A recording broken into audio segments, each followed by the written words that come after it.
I was sitting at this table, and Paul, who I didn't know then, was sitting next to me, and some other guy from KPMG was sitting next to him, and we, I had no idea who they were, just talked a whole bunch, and it turns out that the guy sitting next to Paul was the global chairman who was visiting from New York, and Paul had taken him to this lunch meeting. And evidently, I had completely forgotten about that, so I went, when Paul was interviewing me, I started to explain to him. He says, don't you remember? Said, Paul saying that to you? Yeah. You're right. He said, yeah. He said, the chairman and I were very impressed with you.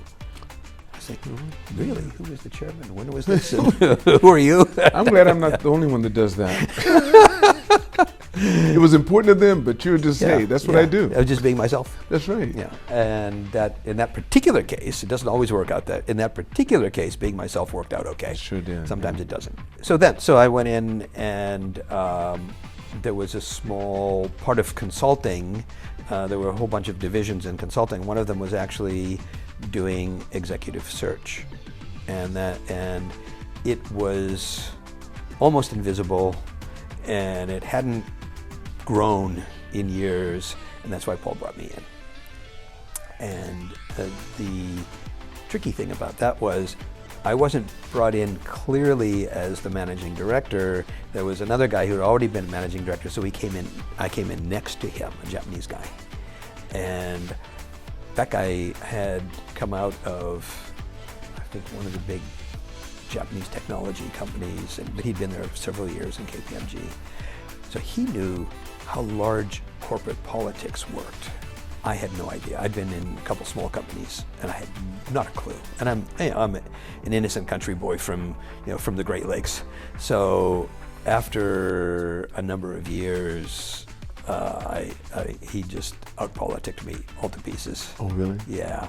He was at the right places, the right times. He made sure his face was seen. He knew how do you, if you want to put it crudely, lick the boots. Okay. He was a bootlicker, okay.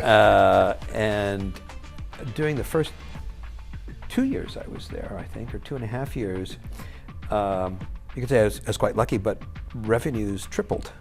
And they hadn't budged in the previous 5 years, and I came in and they tripled within the first 2.5 years. So there may have been a little bit of influence from me.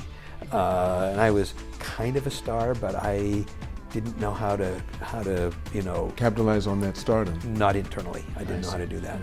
And so I was there a total of 6 years, but the last year was kind of painful, and I just said, I want to be out of here. Was Paul still here then? Yeah. So that was my 6 years, almost 7 years with KPMG in Japan, which is amazingly good. Now, looking back on that, that was one of the, as a lot of people say, the two best decisions I've made in my life. One was to join KPMG, and the other was to leave KPMG.